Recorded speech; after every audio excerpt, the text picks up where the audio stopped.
പ്രിയപ്പെട്ട സഹോദരി സഹോദരന്മാരെ, കേരളത്തിൽ തദ്ദേശ സ്വയംഭരണ സ്ഥാപനങ്ങളിലേക്കുള്ള തെരഞ്ഞെടുപ്പ് പ്രചരണ പ്രവർത്തനങ്ങൾ ഏതാണ്ട് രണ്ടാം ഘട്ടത്തിലേക്ക് കടന്നിരിക്കുന്ന സന്ദർഭമാണ്.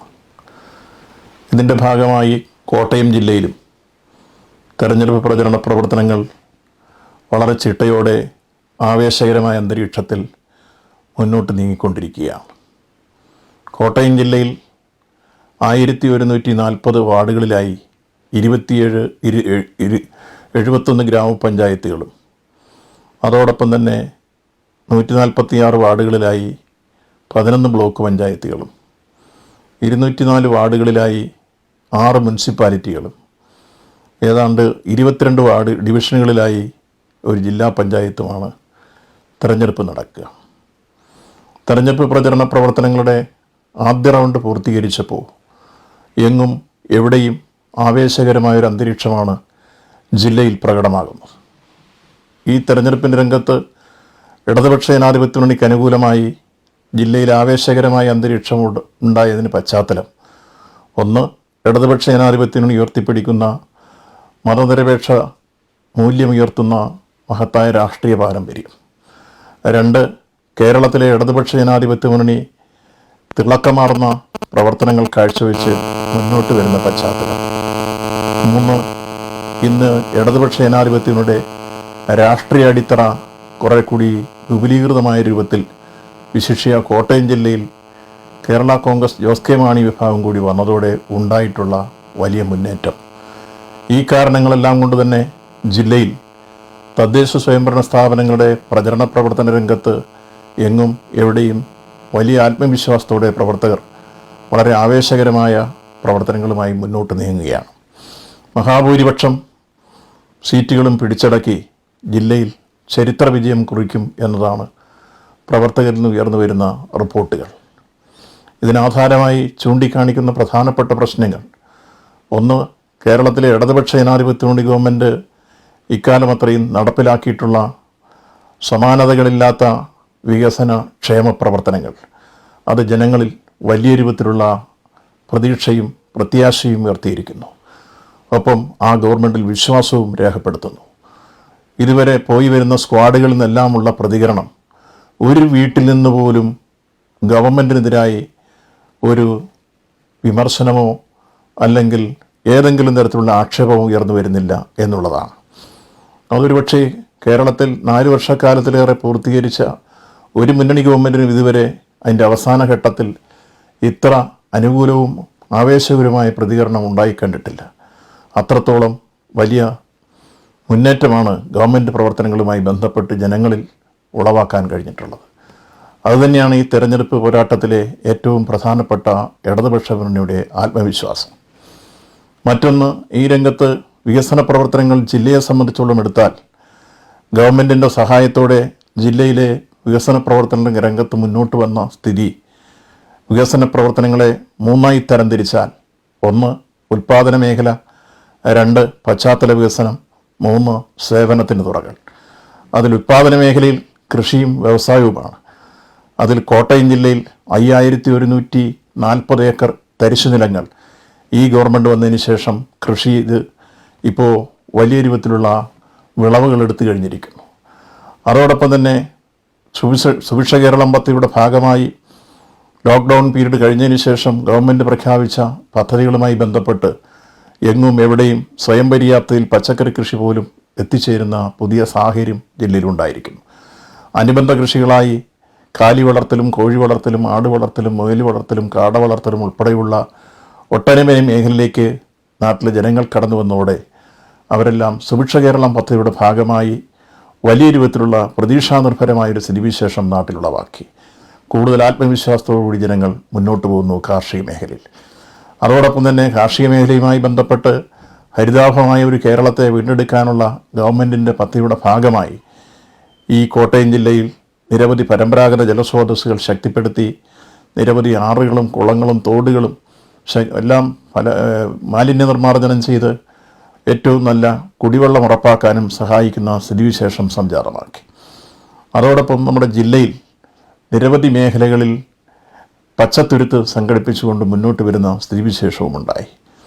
മറ്റൊന്ന് വ്യവസായ രംഗമെടുത്താൽ കോട്ടയം ജില്ലയിൽ വൻകിട വ്യവസായമായിരുന്ന കേന്ദ്ര പബ്ലിക് സെക്ടറുമായി ബന്ധപ്പെട്ട് ഒരുപക്ഷെ ഗവൺമെൻറ് സ്വകാര്യ മേഖലയ്ക്ക് തീർത്താൻ ശ്രമിച്ച Hindustan news print Kerala government തന്നെ മുൻകൈയെടുത്ത് ഇന്നത് ഏറ്റെടുത്ത് നടപ്പാക്കാൻ മുന്നോട്ട് വന്ന ഏറ്റവും അഭിമാനകരമായ സാഹചര്യമുണ്ട്. അതോടൊപ്പം കോട്ടയം ജില്ലയിലെ പ്രധാനപ്പെട്ട മറ്റൊരു പബ്ലിക് സെക്ടറാണ് ട്രാവൻകൂർ സിമൻസ്. ഉൽപ്പന്നങ്ങളുടെ വൈവിധ്യവൽക്കരണം കൊണ്ട് ആ വ്യവസായ സ്ഥാപനത്തെ വീണ്ടും പുനർജീവിപ്പിച്ച് മുന്നോട്ട് പോകുന്ന പുത്തൻ സ്ഥിതിവിശേഷം ആ മേഖലയിലുണ്ടായിരിക്കുന്നു. ചെറുതും വലുതുമായ നൂറുകണക്കിന് വ്യവസായ യൂണിറ്റുകൾ ഈ ജില്ലയിൽ ഈ കാലയളവിൽ രജിസ്റ്റർ ചെയ്ത് പ്രവർത്തനങ്ങൾ സംഘടിപ്പിച്ച് ഖാദി ബോർഡിൻ്റെയും അതുപോലെ തന്നെ വ്യവസായ വകുപ്പിൻ്റെയും കീഴിൽ ആനുകൂല്യങ്ങളോടുകൂടി പ്രവർത്തിച്ച് മുന്നോട്ട് വരുന്ന അഭിമാനകരമായ സാഹചര്യം ഉൽപ്പാദന മേഖലയിലുണ്ട്. മറ്റൊന്ന്, ഈ ജില്ലയെ സംബന്ധിച്ചോളം പശ്ചാത്തല വികസനം എടുത്താൽ പശ്ചാത്തല വികസനത്തിൽ കിഫ്ബി വഴി തന്നെ 2200 കോടി രൂപയുടെ പദ്ധതികൾക്ക് ഈ ജില്ലയിൽ ഭരണാനുമതി ലഭിച്ചു കഴിഞ്ഞിരിക്കുന്നു. അതിലേറ്റവും പ്രധാനപ്പെട്ടത് ആതുര സേവന രംഗത്ത് കോട്ടയം മെഡിക്കൽ കോളേജിന് 564 കോടി രൂപയും ജില്ലാ ആശുപത്രിക്ക് 219 കോടിയും വൈക്കം ആശുപത്രിക്ക് 67 കോടി രൂപ ഉൾപ്പെടെ ഈ ജില്ലയിലെ പാവപ്പെട്ടവരുടെ അഭയകേന്ദ്രമായ ആതുര സേവന രംഗം ഏറ്റവും വലിയ രൂപത്തിൽ ഉയർത്തിക്കൊണ്ടുവരാൻ സഹായിക്കുന്ന സാഹചര്യം സംജാതമാക്കി എന്നുള്ളത് തന്നെയാണ്. അതോടൊപ്പം തന്നെ പശ്ചാത്തല വികസനത്തിൻ്റെ ഭാഗമായി ഈ ജില്ലയിൽ വിവിധ റോഡുകളും പാലങ്ങളും ഏറ്റെടുത്തതിൻ്റെ ഭാഗമായി ഈ വൈക്കം വെച്ചൂർ റോഡ് 93 കോടി രൂപയുടെ പ്രോജക്റ്റ്, അതുപോലെ ഈരാറ്റുപേട്ട വാഗമൺ റോഡ് വലിയ പ്രോജക്റ്റായി ഏറ്റെടുത്തിരിക്കുന്നു. എടയിരിക്കപ്പുഴ റോഡ് ഏറ്റെടുത്തിരിക്കുന്നു. അതേപോലെ തന്നെ ഈ ജില്ലയിലെ പ്രധാനപ്പെട്ട ഒരു എലിവേറ്റഡ് ഹൈവേ ചങ്ങനാശ്ശേരി ആലപ്പുഴ, ഇനി ഒരു വെള്ളപ്പൊക്കം വന്നാൽ അതിനെ അതിജീവിക്കാൻ കഴിയുന്ന രൂപത്തിൽ ഇപ്പോൾ റീബിൽഡ് കേരളയുടെ ഫണ്ട് പ്രയോജനപ്പെടുത്തി 691 കോടി രൂപയുടെ പ്രോജക്റ്റ് ചങ്ങനാശ്ശേരിയിൽ എലിവേറ്റഡ് ഹൈവേ ഇപ്പോൾ ഓൺഗോയിങ് പ്രോജക്റ്റാണ്. അതുപോലെ തന്നെ ചങ്ങനാശ്ശേരിയിലും ഏറ്റുമാനൂരിലും ഇപ്പോൾ ഫ്ലൈ ഓവറുകൾ 2 സ്ഥലത്തും 63 കോടിയും 93 കോടി രൂപയും പ്രഖ്യാപിച്ചിരിക്കുന്നു കിഫ്ബി വഴി. ഇങ്ങനെ പശ്ചാത്തല വികസന രംഗത്ത് കോട്ടയം ജില്ലയ്ക്ക് ഒരിക്കലും ഉണ്ടാവാത്ത രൂപത്തിലുള്ള മുന്നേറ്റം ഈ കാലഘട്ടത്തിൽ ഉണ്ടായി എന്നതാണ് എടുത്തു പറയത്തക്കത്. മറ്റൊന്ന്, സേവന രംഗത്ത് എടുത്തു പരിശോധിക്കുമ്പോൾ വിദ്യാഭ്യാസ മേഖല പൊതു സംരക്ഷണ യജ്ഞത്തിൻ്റെ ഭാഗമായി തന്നെ ഈ ജില്ലയിൽ നിരവധി സ്കൂളുകൾ ഗവൺമെൻറ് സഹായത്തോടെ ഇപ്പോൾ ഹൈടെക്കാക്കി രൂപാന്തരപ്പെടുത്താൻ കഴിഞ്ഞിരിക്കുന്നു. അന്തർദേശീയ നിലവാരമുള്ള സ്കൂളുകൾ ഒരു കോൺസ്റ്റിറ്റ്യുവൻസിൽ ഒരെണ്ണം എന്ന ആശയം 5 കോടി രൂപ മുടക്കി ഹിപ്പി പദ്ധതിയിലൂടെ നടപ്പാക്കിയതിൻ്റെ ആദ്യത്തെ ഉദ്ഘാടനമാണ് തൃക്കൊടിത്താനത്ത് നടന്നത്. ആ സ്കൂൾ കണ്ടാൽ ഒരു പാലസിന് സമാനമാണ്. നിരവധി സ്കൂളുകൾ, ഗവൺമെൻറ് സ്കൂളുകൾ അടച്ചുപൂട്ടിൻ്റെ വക്കിലെത്തിയതെല്ലാം ഇന്ന് ഏറ്റവും ഭംഗിയായി ആ സ്കൂളുകളെല്ലാം ഗവൺമെൻറ് ഫണ്ട് പ്രയോജനപ്പെടുത്തി മനോഹരമായ ബിൽഡിങ്ങുകൾ തീർത്ത് പശ്ചാത്തല സൗകര്യമൊരുക്കി ഇന്ന് എങ്ങും എവിടെയും വിദ്യാഭ്യാസ രംഗത്ത് വലിയ മുന്നേറ്റത്തിന് പശ്ചാത്തല സൗകര്യമൊരുക്കിയിരിക്കുന്നു. ഈ പ്രാവശ്യത്തെ SLC റിസൾട്ടിൽ ജില്ല റെക്കോർഡ് ഭേദിച്ചുകൊണ്ട് മുന്നോട്ട് വന്ന സാഹചര്യം കാണാൻ കഴിയും. അങ്ങനെ സേവനത്തിൻ്റെ തുറകളിലെ ഏറ്റവും പ്രധാനപ്പെട്ട മേഖലയായ വിദ്യാഭ്യാസ രംഗത്തെ മുന്നേറ്റമാണ്. ആതുര സേവന രംഗത്തെ മുന്നേറ്റത്തിൻ്റെ പാതയെടുക്കുമ്പോൾ കോട്ടയം മെഡിക്കൽ കോളേജ് ഒരുപക്ഷെ സംസ്ഥാനത്തിന് മാതൃകയായി മാറിക്കഴിഞ്ഞിരിക്കുന്നു. 7 ഹാർട്ട് ട്രാൻസ്പ്ലാന്റേഷൻ നടന്നിരിക്കുന്നു. 2100 ഓപ്പൺ ഹാർട്ട് സർജറിയും ബൈപ്പാസ് സർജറിയും വാൽവ് റീപ്ലേസും കോട്ടയം മെഡിക്കൽ കോളേജ് നടന്നിരിക്കുന്നു. ഒരുപക്ഷെ പ്രൈമറി ആൻജിയോപ്ലാസ്റ്റി ഇന്ത്യയിൽ ഏറ്റവും കൂടുതൽ നടക്കുന്ന മെഡിക്കൽ കോളേജായി കോട്ടയം മെഡിക്കൽ കോളേജ് മാറിയിരിക്കുന്നു.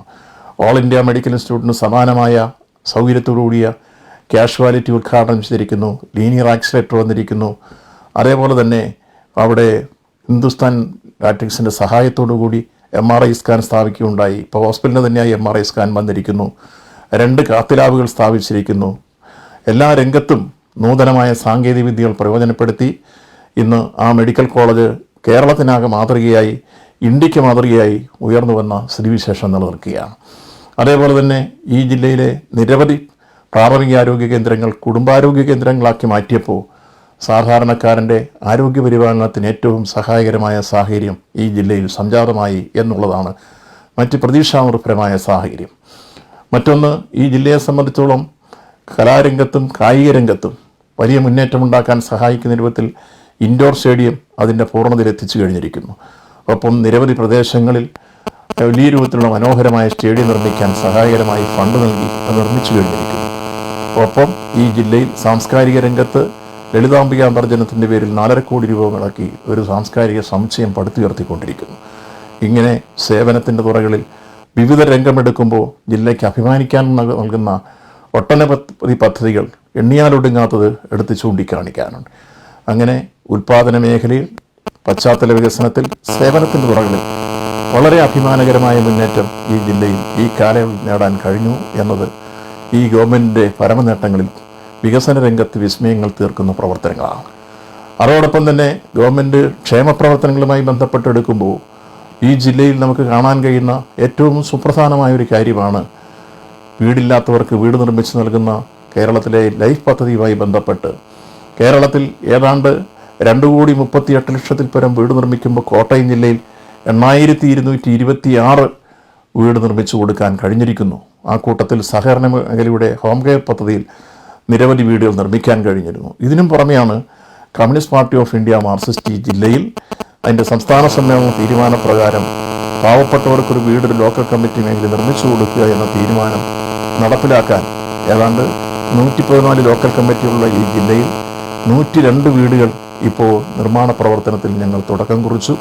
അതിൽ 75 വീടുകൾ ഇപ്പോൾ നിർമ്മിച്ച് കൈമാറിക്കഴിഞ്ഞിരിക്കും. ബാക്കി വീടുകൾ കൂടി അടുത്ത മാസത്തോടു കൂടി ഞങ്ങൾ പൂർത്തീകരിക്കും. ഇങ്ങനെ ഗവൺമെൻറ് നടത്തുന്ന പ്രവർത്തനങ്ങളോടൊപ്പം തന്നെ അതിന് അനുയോജ്യമായി കമ്മ്യൂണിസ്റ്റ് പാർട്ടി ഓഫ് ഇന്ത്യ മാർക്സിസ്റ്റും ഈ ജില്ലയിൽ ഏറ്റെടുത്ത പ്രവർത്തനങ്ങളുടെ ഭാഗമാണ് ആ രംഗത്ത് ഞാൻ ചൂണ്ടിക്കാണിച്ചത്. മറ്റൊന്ന്, ഈ ജില്ലയെ സംബന്ധിച്ചിടത്തോളം എല്ലാ പ്രതിസന്ധി ഘട്ടങ്ങളിലും പ്രയാസങ്ങളുടെ നടുവിലും ജനങ്ങളോടൊപ്പം നിൽക്കുന്ന വലിയ പ്രവർത്തനം കാഴ്ചവെക്കാൻ ഇടതുപക്ഷ ജനാധിപത്യ മുന്നണി വിശിഷ്യ CPIM-നും കഴിഞ്ഞിരിക്കുന്നു, അതിൻ്റെ പ്രവർത്തകർക്ക് കഴിഞ്ഞിരിക്കുന്നു. അതിലേറ്റവും പ്രധാനപ്പെട്ടതാണ് 2018 പ്രളയ ദുരന്തം നമ്മുടെ നാടിനെയാകെ ഭീതിപ്പെടുത്തിക്കൊണ്ട് ഭയാനകമായൊരു അവസ്ഥ സൃഷ്ടിച്ചുകൊണ്ടായിരുന്നു നമുക്ക് 2018 വെള്ളപ്പൊക്കം നാം ദർശിച്ചത്. ആ വെള്ളപ്പൊക്ക ഭീതി ഉയർന്നു വന്നപ്പോൾ, നാടാകെ പരിഭ്രാന്തിയിലായപ്പോൾ കേരളത്തിൻ്റെ മുഖ്യമന്ത്രി ഒരു സർവ്വസൈന്യാധിപനെ പോലെ കര, നാവിക, വ്യോമസേനകളെ സമന്വയിപ്പിച്ച് കേരളത്തിൻ്റെ സ്വന്തം സൈന്യമായ മത്സ്യത്തൊഴിലാളികളെ പോലും രംഗത്തിറക്കി ഈ നാടിൻ്റെ ജീവൻ രക്ഷിക്കാൻ രക്ഷാകവചം തീർത്ത് മുന്നോട്ട് വന്ന സാഹചര്യം നാം ഓർമ്മിക്കും. അത്തരത്തിൽ അദ്ദേഹം നടത്തിക്കൊണ്ടിരുന്ന പ്രവർത്തനങ്ങളോട് ബന്ധപ്പെട്ട് ഈ ജില്ലയിൽ ഞങ്ങൾ ഏറ്റെടുത്ത വലിയ പ്രവർത്തനം, ആലപ്പുഴ ജില്ലയിലെ കുട്ടനാട് മേഖല മുഴുവൻ മുങ്ങിക്കൊണ്ടിരുന്നപ്പോൾ ഞങ്ങൾ 46 ടോറസുകളിലായി 32,000-ഓളം ആളുകളെ 2-2.5 ദിവസം കൊണ്ട് കുട്ടനാട്ടിൽ നിന്ന് ചങ്ങനാശ്ശേരിയിലെത്തിച്ച് ഈ ജില്ലയുടെ പല ഭാഗങ്ങളിലായി അവരെ താമസിപ്പിച്ച് അവർക്ക് ദുരിതാശ്വാസ ക്യാമ്പുകളിലൂടെ ഭക്ഷണവും വസ്ത്രവും മരുന്നും നൽകി സംരക്ഷിക്കാൻ ഞങ്ങൾ മുന്നോട്ട് വന്നിരുന്നു. അതേപോലെ തന്നെ ഈ ജില്ലയുടെ പടിഞ്ഞാറൻ തീരങ്ങൾ കുമരവും തിരുവാർപ്പും അയ്മനവും ആർപ്പൂക്കരയും വൈക്കം താലൂക്കിന് ചില മേഖലകളെല്ലാം വെള്ളത്തിൽ മുങ്ങി വേമ്പനാട്ടുകായൽ മുങ്ങിക്കൊണ്ടിരിക്കുമ്പോൾ ടോറസുമായി പോയി പാതിരാവിൽ അവിടുത്തെ ആളുകളെ രക്ഷപ്പെടുത്താൻ വേണ്ടി ഞങ്ങൾ നടത്തിയൊരു പ്രവർത്തനമുണ്ട്. അതിൽ CPIM-ൻ്റെ പ്രവർത്തകന്മാർ, DYFI-ക്കാർ, അഭയത്തിൻ്റെ വളണ്ടിയേഴ്സ് എല്ലാം മുഴുവൻ രംഗത്തിറങ്ങി ജീവൻ പണയപ്പെടുത്തിക്കൊണ്ട് മുഴുവൻ ആളുകളെയും സംരക്ഷിക്കാനുള്ള രക്ഷാപ്രവർത്തനത്തിൽ ഏർപ്പെട്ടപ്പോൾ അഭിമാനത്തോടെ പറയട്ടെ, ഈ ജില്ലയിൽ ആ വെള്ളപ്പൊക്ക സമയത്ത് അതിൻ്റെ കെടുതിയിൽപ്പെട്ട് ഒരാൾ പോലും മരിക്കാൻ ഇടവരാത്ത സാഹചര്യം സംജാതമാക്കിയെന്ന് ഞങ്ങളേറെ അഭിമാനത്തോടെ ചൂണ്ടിക്കാണിക്കട്ടെ. അത് ജനങ്ങൾ വലിയ ചർച്ചയായിരുന്നു. ഏതാണ്ട് 22 ദിവസക്കാലം നീണ്ടുനിന്ന പ്രവർത്തനത്തിൽ ഞങ്ങളെല്ലാം തന്നെ ഒരാളും മാറി നിൽക്കാതെ മുന്നോട്ട് വന്നിരുന്നു. ഒപ്പം ഈ ദുരിതാശ്വാസ ക്യാമ്പുകളിലെല്ലാം ഓണസദ്യ സംഘടിപ്പിച്ചും അവരെ എല്ലാ രൂപത്തിൽ സംരക്ഷിച്ചും വസ്ത്രവും ഭക്ഷണവും മരുന്നും നൽകി സഹായിക്കുന്ന രൂപം. അഭയം വളണ്ടിയേഴ്സ് എല്ലാം രംഗത്തിറങ്ങി ഡോക്ടർമാരെയും അവരുടെ മെഡിക്കൽ ടീമുമായി അഭയത്തിൻ്റെ 6 ആംബുലൻസുകൾ ഇടതടവില്ലാതെ ഓടിക്കൊണ്ടിരുന്നു. ഈ ജില്ലയിലെ എല്ലാ ക്യാമ്പുകളിലും സഹായം എത്തിക്കാൻ ഏറ്റവും മുന്നിട്ട് നിന്ന ആതുര സേവന രംഗത്തെ പ്രവർത്തനം അഭയത്തിൻ്റേതായിരുന്നു. ആ തരത്തിൽ വെള്ളപ്പൊക്ക കെടുതിയുടെ കാലഘട്ടത്തിൽ അവസാനം തിരിച്ചുവരും വീടുകളിലേക്ക് പോകേണ്ട സമയമെത്തുമ്പോൾ ആ വീടുകൾ മുഴുവൻ ക്ലീൻ ചെയ്യുന്നതിന് വേണ്ടി ഈ ജില്ലയിലെ കമ്മ്യൂണിസ്റ്റ് പാർട്ടി ഓഫ് ഇന്ത്യ മാർക്സിസ്റ്റിൻ്റെ പ്രവർത്തകർ, DYFI-ക്കാർ, CITU-ക്കാർ, അതേപോലെ തന്നെ SFI തുടങ്ങി വർഗബിസിനസ്സുകളുടെ നേതാക്കന്മാർ ഉൾപ്പെടെ ഇടതുപക്ഷ ജനാധിപത്യങ്ങളുടെ പ്രവർത്തകന്മാർ ആ രംഗത്ത് എല്ലാ വീടുകൾക്കും ആശ്വാസമായി കേടുപാടുകൾ തീർക്കാനുമല്ല. കേരളത്തിലെ ഗവൺമെൻറ് ആണെങ്കിൽ 10,000 രൂപ വെച്ച് അടിയന്തരാശ്വാസം എല്ലാ വീടുകൾക്കും എത്തിച്ചു.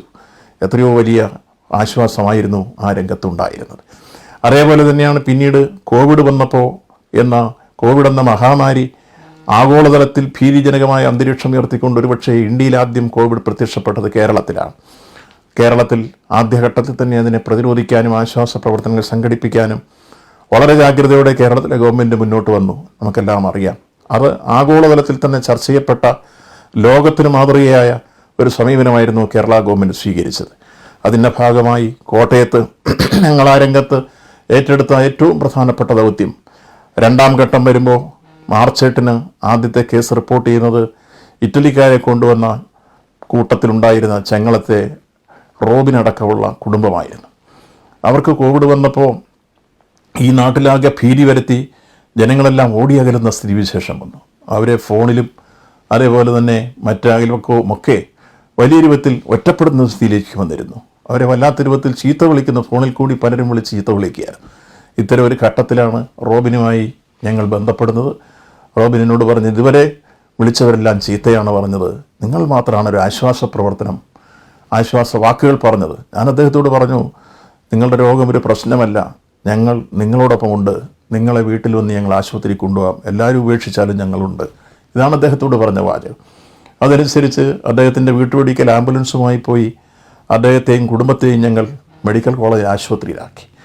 അങ്ങനെ കൃത്യമായി കോവിഡിൻ്റെ ആദ്യ കേസ് കോട്ടയം ജില്ലയിൽ റിപ്പോർട്ട് ചെയ്യുമ്പോൾ എല്ലാവരും ഓടിയകർന്ന സന്ദർഭത്തിൽ ഭീതിയോടുകൂടി നിന്ന ഘട്ടത്തിൽ കമ്മ്യൂണിസ്റ്റ് പാർട്ടി ഓഫ് ഇന്ത്യ, മാർക്സിസ്റ്റിൻ്റെ പ്രവർത്തകരും അഭയത്തിൻ്റെ പ്രവർത്തകരുമാണ് രംഗത്ത് വന്ന് ആംബുലൻസുമായി പോയി അവർക്ക് ആദ്യത്തെ രക്ഷാകവചം തീർത്തത്. അതോടൊപ്പം തന്നെ ഇറ്റലി സ്വദേശികളായ വന്ധ്യവയോധികരായ ആ ദമ്പതികളെ വല്ലാത്തൊരവസ്ഥയിൽ എത്തിക്കഴിഞ്ഞപ്പോൾ കോട്ടയം മെഡിക്കൽ കോളേജിൽ നല്ല പരിചരണം ലഭിച്ചിരുന്നു. അവർക്ക് മരുന്നെത്തിക്കാൻ, വസ്ത്രമെത്തിക്കാൻ, ഭക്ഷണം എത്തിക്കാൻ ഒക്കെ ആ സമയത്തുണ്ടായിരുന്ന വളണ്ടിയേഴ്സ് അഭയത്തിൻ്റേതായിരുന്നു. CPIഎമ്മിൻ്റെയും മറ്റ് DYFIയുടെയും ഒക്കെ പ്രവർത്തകരായിരുന്നു. അവരെ തിരിച്ച് ഭേദമായപ്പോൾ റാന്നിയിലെത്തിക്കുന്നതും ഞങ്ങൾ അഭയത്തിൻ്റെ ആംബുലൻസിലായിരുന്നു. അന്ന് ആരോഗ്യ പ്രവർത്തകയായ രേഷ്മയ്ക്ക് ഉൾപ്പെടെ രോഗം ബാധിക്കുമ്പോൾ അവരെയും ആ രംഗത്ത് ചോറ്റാനിക്കരയിൽ എത്തിക്കാനെല്ലാം ഇടപെട്ടത് അഭയം വളണ്ടിയേഴ്സും അതിൻ്റെ ആംബുലൻസ് സർവീസുകളുമായിരുന്നു. ഞങ്ങൾ അന്ന് തുടങ്ങിയ പ്രവർത്തനം ഈ ജില്ലയിൽ ലോക്ക്ഡൗൺ പീരീഡിൽ UDFൻ്റെ പല പഞ്ചായത്ത് ഭരണസമിതികളും മുനിസിപ്പൽ ഭരണസമിതികളും ഒരുപക്ഷെ കമ്മ്യൂണിറ്റി കിച്ചൺ തുടങ്ങാതിരുന്ന സന്ദർഭത്തിൽ ഞങ്ങൾ അഭയത്തിൻ്റെ പേരിൽ CPIഎം മുൻകൈയെടുത്ത് DYFIയും SFIയും എല്ലാം ചേർന്ന് 37 സൗജന്യ ഭക്ഷണ കേന്ദ്രങ്ങൾ ഞങ്ങൾ ആരംഭിച്ചു. ഈ ജില്ലയിൽ ലക്ഷക്കണക്കിന് ആളുകൾക്ക് ഭക്ഷണം നൽകുന്ന സ്ഥിതിവിശേഷം വന്നു. കോട്ടയം മെഡിക്കൽ കോളേജ് രോഗികൾക്ക് ഭക്ഷണം ഇല്ലാതെ വന്നപ്പോൾ മെഡിക്കൽ കോളേജ് സൂപ്രണ്ടും കളക്ടറും ആവശ്യപ്പെട്ടതനുസരിച്ച് അഭയത്തിൻ്റെ പേരിൽ ഞങ്ങൾ ഏറ്റെടുത്ത ആ ഭക്ഷണ വിതരണം അന്ന് തുടങ്ങി ഇന്നും തുടരുകയാണ്.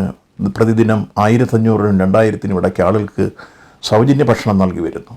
അതുപോലെ കൊറോണ ബാധിച്ച് മെഡിക്കൽ കോളേജിലെത്തുന്ന മുഴുവൻ രോഗികൾക്കും ഇപ്പോഴും 3 നേരം സൗജന്യ ഭക്ഷണം നൽകുന്നത് CPIഎമ്മിൻ്റെ നേതൃത്വത്തിലുള്ള അഭയം ചാരിറ്റബിൾ സൊസൈറ്റിയാണ്.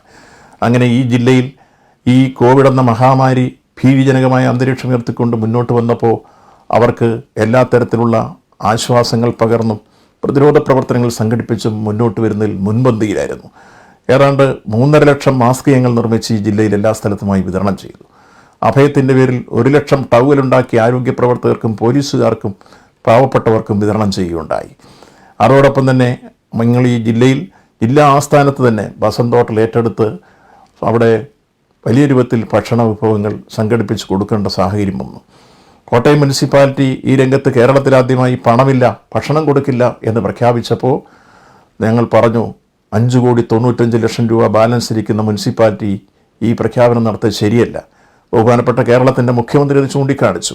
കോട്ടയത്തെ ജനങ്ങളെ അപമാനിക്കുന്ന സമീപനമാണ് യഥാർത്ഥത്തിൽ മുനിസിപ്പാലിറ്റി സ്വീകരിച്ചത്. ആ സന്ദർഭത്തിൽ ഞങ്ങളിവിടെ കമ്മ്യൂണിറ്റി കിച്ചൺ ആരംഭിച്ച് എല്ലാവർക്കും ഭക്ഷണം എത്തിച്ചുകൊണ്ടിരുന്നു. ഇന്നും ആ മെഡിക്കൽ കോളേജിലെ ഭക്ഷണം വിതരണം നടന്നുകൊണ്ടിരിക്കുകയാണ്. ആ കാലഘട്ടത്തിൽ DYFIയും അഭയം പ്രവർത്തകരുമാണ് ഏറ്റവും കൂടുതൽ രക്തദാനം ചെയ്തത്. അതിന് അവാർഡ് നൽകിയുണ്ടായി കളക്ടർ DYFIക്ക്. അതേപോലെ തന്നെ ഏതാണ്ട് 1000-ൽ പരം പുസ്തകവും ക്വാറന്റൈനിൽ കഴിയുന്നവർക്ക് ഞങ്ങൾ വീടുകളിലെത്തി കൊടുക്കുകയുണ്ടായി. ഇതിനും പുറമെ 8000-ഓളം കിടപ്പ് രോഗികളെ വീടുകളിൽ പോയി അഭയത്തിൻ്റെ പേരിൽ പരിചരിക്കുന്ന സമീപനം തുടർന്നുകൊണ്ടേയിരുന്നു. കോവിഡ് ബാധിതരായ ആളുകളെയും അതോടൊപ്പം തന്നെ രോഗം മറ്റൊരു രൂപത്തിലുള്ളവരെയും സഹായിക്കാൻ ഞങ്ങളുടെ മെഡിക്കൽ ടീം ഈ ജില്ലയിലാകെ ആംബുലൻസുമായി സഞ്ചരിച്ചു കൊണ്ടിരുന്നു. അതൊരു വലിയ സേവനമായിരുന്നു. അതോടൊപ്പം തന്നെ ഈ ജില്ലയിൽ വിവിധ തരങ്ങളിൽ അഭയത്തിൻ്റെ നേതൃത്വത്തിൽ ഭക്ഷണ കിറ്റുകൾ വിതരണം ചെയ്യാനുള്ള പ്രവർത്തനം പോലെ തന്നെ CPIഎമ്മിൻ്റെ പ്രവർത്തകന്മാരും DYFIയുടെ പ്രവർത്തകന്മാരും ചേർന്ന് 3 ലക്ഷത്തോളം ഭക്ഷണ കിറ്റുകൾ ഈ ജില്ലയിൽ വലിയ വിഭവങ്ങളോടുകൂടി വിതരണം ചെയ്യുകയുണ്ടായി. ഇങ്ങനെ ഈ കോവിഡ് കാലഘട്ടത്തിൽ ജനങ്ങളെ ആശ്വസിപ്പിക്കാൻ കയ്യും മെയ്യും മറന്നും പ്രവർത്തിച്ചത് കോട്ടയം ജില്ലയിലെ ഇടതുപക്ഷ ജനാധിപത്യ മുന്നണി പ്രവർത്തകന്മാരാണ്. അതുകൊണ്ട് തന്നെ ഈ കാലഘട്ടത്തിൽ ഞങ്ങൾ ചെല്ലുമ്പോൾ ആളുകളുടെ വലിയ രൂപത്തിലുള്ള സ്വീകരണം ഞങ്ങൾ വളരെ രോമാഞ്ചജനകമായ അനുഭൂതിയോടെയാണ് ഏറ്റുവാങ്ങുന്നത്. ഇപ്പോൾ മറ്റൊരു കാര്യം കൂടി എടുത്ത് സൂചിപ്പിക്കട്ടെ. കോട്ടയം ജില്ലയിലെ ആദ്യത്തെ കോവിഡ് രോഗി മരണപ്പെട്ടപ്പോൾ ആ രോഗിയുടെ ശവസംസ്കാരം കോട്ടയം മുനിസിപ്പൽ അതിർത്തിയിൽ നടത്തേണ്ടതാണ്. യഥാർത്ഥത്തിൽ മുനിസിപ്പാലിറ്റി ആ മൃതശരീരം അവിടുത്തെ ഒരു ജീവനക്കാരനായിട്ട് പോലും ആ മൃതശരീരം കോട്ടയം മുനിസിപ്പാലിറ്റി അടക്കം ചെയ്യുന്നതിന് തടസ്സപ്പെടുത്തിയ മുനിസിപ്പൽ കൗൺസിലർ BJP-കാരനായിരുന്നു. ഒപ്പം അവിടെ വേലി കെട്ടി. അപ്പോൾ വേലി കെട്ടുമ്പോഴാകട്ടെ ഒരു പൊതുശ്മശാനത്തിലേക്കുള്ള വഴിയാണ്. SNDP-യുടെയും NSS-ൻ്റെയും ബ്രാഹ്മിൻ സഭയുടെയും കൊങ്ങണി സമുദായത്തിൻ്റെയും അടക്കം നിരവധി സമുദായങ്ങളുടെ ശ്മശാനം നിലനിൽക്കുന്ന വഴിയാണ് BJP കൗൺസിലർ അടച്ചു കെട്ടിയത്. അതിന് കൂട്ടായ സ്ഥല MLA നിന്നു. അങ്ങനെ സ്ഥല MLA-യും BJP കൗൺസിലറും ചേർന്ന് അവിടെ ആളുകളെ കുത്തിയിരുത്തി ആ ശവം വരുന്നത് തടയാൻ വേണ്ടിയുള്ള വലിയ പ്രതിരോധം സൃഷ്ടിച്ചപ്പോൾ അതിനെതിരെ ശക്തമായ നിലപാട് സ്വീകരിച്ച് ആ ശവം അവിടെ തന്നെ ദഹിപ്പിക്കണം എന്നാവശ്യപ്പെട്ട പ്രവർത്തനത്തിൽ ഞങ്ങൾ ഏർപ്പെട്ടു. അവസാനം MLA-യും കൗൺസിലും കൂടി തീരുമാനിച്ചത് ഇവിടെ മുനിസിപ്പാലിറ്റിക്ക് വെളിയിൽ കൊണ്ടുപോയി മാങ്ങാനത്ത് മറ്റൊരു സെമിത്തേരിയിൽ അടക്കാൻ തീരുമാനിച്ചു എന്ന് പറഞ്ഞ് RDOയുടെ മധ്യസ്ഥയിൽ തീരുമാനമാക്കി പോകുമ്പോൾ ഞങ്ങൾ പ്രഖ്യാപിച്ചു, എന്തു വന്നിരുന്നാലും ഈ ശവം ഈ മുനിസിപ്പാലിറ്റിയുടെ വൈദ്യുതി ശ്മശാനത്തിൽ അടക്കം.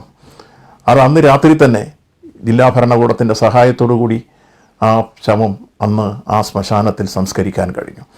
ഒന്നോർക്കണം, കോട്ടയത്തെ മുനിസിപ്പാലിറ്റിയുടെ നിരുത്തരവാദപരമായ സമീപനം, അതുപോലെ ഒരു ജനപ്രതിനിധിത്വത്തിൽ MLA-യുടെ നിരുത്തരവാദപരം, ഒരു ശവത്തോട് തന്നെ, ഒരു ഡെഡ് ബോഡിയോട്, ഒരു മൃതദേഹത്തോട് അനാദരവ് കാണിച്ചുകൊണ്ട് വാസ്തവത്തിൽ ഒരു സമൂഹത്തെ വെല്ലുവിളിക്കുന്ന രൂപത്തിലുള്ള ഏറ്റവും ഹീനമായ സമീപനമാണ് യഥാർത്ഥത്തിൽ കോട്ടയം മുനിസിപ്പാലിറ്റിയും ആ കൗൺസിലറും സ്ഥല MLA-യും സ്വീകരിച്ചത്.